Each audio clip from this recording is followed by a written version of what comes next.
최근 대통령이 직접 나서서 신년회와 신년 기자회견에서 연급 후 광주형 일자리 마련을 촉구하고 나섰다. 광주형 일자리는 자동차 공장에서의 고비용 저생산 구조를 바꾸기 위하여 마련된 신개념 한국형 자동차 공장 일자리를 지칭한다.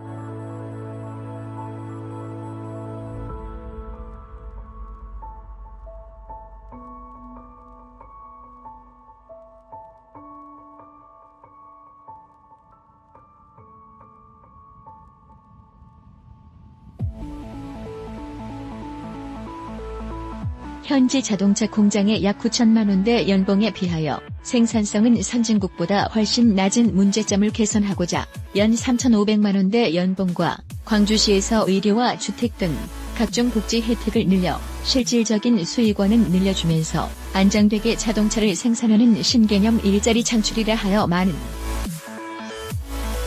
일각에서는 독일의 폭스바겐 공장의 한국형 모델이라고 하지만 참조만 할 뿐 완전히 다른 한국형 일자리라고 할 수 있다.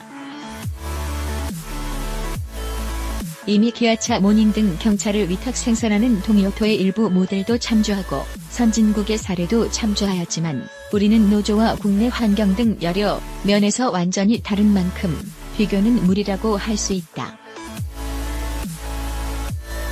지난 5년 전부터 태동된 광주형 일자리는 광주시장이던 윤정현 시장과 광주시의 노력의 결과물이다. 지금도 자문위원으로 있는 필자도 이에 관련되어 자문한 만큼 단순히 1년 정도의 준비가 아닌 단연간의 산물이라는 것이고 쉽게 생각하기 어려운 만큼 산고를 거쳐 나온 결과물이라는 것이다. 일각에서 언급하는 광주시가 안되면 다른 지자체에서 가져가겠다 하는 언급은 무리한 생각이라 할 정도로 여러 개념이 섞여 있다고 할 수 있다. 광주시가 안되면 다른 지자체도 불가능하다는 판단이다. 작년 타결이 안 된 이유는 노동시간이나 연봉 등도 중요하지만 무엇보다 인간협의회가 가장 결정적인 현안이라 할 수 있다. 즉 임금단체 협상을 언급하는 내용으로 우리나라는 미국의 5년 등 다른 선진국가의 3에서 5년과 달리 매년 연간 협상을 하다 보니 노조는 마음에 들지 않으면 파업을 연례 행사로 하고 심각한 사회적 후유증을 낳았기 때문이다. 여기에 노동법의 경직성도 문제여서 대한민국에서 사업하기 힘든 구조로 만들고 있다고 할 수 있다. 재작년 현대차 그룹과 광주시의 양해각서에서도 44시간 주당 근무와 3,500만 원 연봉과 함께 가장 중요한 핵심이 바로 임단협 5년 유예라 할 수 있다고 할 수 있다. 바로 이 임단협 조건을 노조에서 거부하고 매년 똑같이 하기로 하여 타결이 결렬된 이유라 할 수 있다. 그만큼 임단협 문제는 강성노조의 이미지와 함께 국내에서 일하기 가장 어려운 조항으로 떠올라서 현대차 그룹의 입장에서도 도저히 받아들일 수 있는 사안이 아니라고 할 수 있다. 다른 항목은 유도리가 있다고 할 수 있으나 임단협 문제는 양보 자체가 불가능하다는 것이다. 특히 협의 대상인 한국노총의 입장도 반대로 돌아섰지만 민주노총과 울산 현대차 노조 등은 아예 광주형 일자리 자체를 거부하고 있어서 더욱 난감한 상황이 반복되었다고 할 수 있다.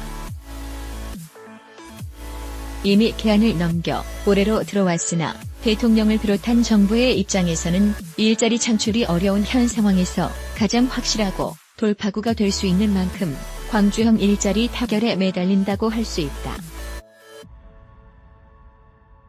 자문을 한 필자로서는 예전 중앙정부 등에서 관심도 없다가 최근에 난리가 나서 매달리는 모습을 보면서 다 된 밥에 숟가락 얹는 느낌을 지을 수 없어서 더욱 아쉽다고 할 수 있다. 이번 대통령의 연속적인 광주형 일자리 언급에 대한 몇 가지 고민을 언급하면 다음과 같다. 우선 대통령이 직접 언급한 부분은 좋지만 현대차 그룹을 지칭하여 밀어붙이는 방법은 마음은 이해하지만 방법을 달리 했으면 한다는 것이다. 현대차 그룹 총수에게 직접 언급한다고 해서 해결할 수 있는 사안이 아닌 만큼 앞서 언급한 임단협 문제를 직접 중지할 수 있는 방법이 필요하다는 것이다. 무작정 임단협 문제가 해결되지 않은 상태에서 진행한다면 배임에 해당될 수도 있어서 같은 울산 공장을 광주에 옮기는 효과뿐이 안 된다는 것이다. 즉 임단협 문제를 직접 챙겨서 노조 대표자까지 함께 있는 상황에서 중재를 하는 모습이 필요하다는 것이다. 임단협의회 5년이 힘들면 4년 정도로 줄이고 노조도 이에 동조하여 진행한다면 현대차 그룹도 무작정 반대를 하지 못할 것이라는 것이다. 실질적인 협약이 가능한 중재안을 정부에 촉구한다. 가능하게 만들라는 것이다. 두 번째로 대통령이 언급한 바와 같이 국내 시장에 현대차 그룹이 자동차 공장에 투자한 지 20년이 넘는다고 할 수 있다. 이제는 국내 투자를 요청하였으나 현재 국내와 같은 고비용 저생산, 저효율, 저수익 1고 3저 현황에서는 투자 여건이 안 된다는 것이다. 여기에 정부는 노동자 프렌들리 정책 기조를 나타내고 있어서 기업의 입장에서는 투자 요구를 만족시키기 어렵다는 것이다. 정부의 정책 기조가 당연히 바뀌어야 하고 노동의 유연성은 물론 강성 노조의 이미지가 개선되어야 한다는 것이다. 해외 선진 국가는 각종 인센티브 정책을 통하여 자동차 공장 유치를 유혹하고 있다. 우리와는 비교가 되지 않는 이점을 안고 진행하는 마당에 굳이 우리 땅에 투자할 수 있는 이유가 없다는 것이다. 민주노총 등은 현재의 촛불 정부를 주도했다고 언급하고 있고 정부는 여기에 신세를 졌다고 판단하여 부정적인 언급조차 못하고 있는 상황이다. 노조가 아니라 국민이 만든 정부라는 생각을 가지고 협상 테이블에 초청을 해서 오지 않으면 과감한 단절도 필요하다는 것이다. 국민은 이것을 요구하고 있다. 정부는 끌려다니지 말고 당당하게 국민의 편에서 크게 보는 시각이 필요하다는 것이다. 적극적으로 노조를 이해시키고 설득할 수 있는 방법에 최선을 다하고 도저히 안 되면 내쳐야 한다는 것이다.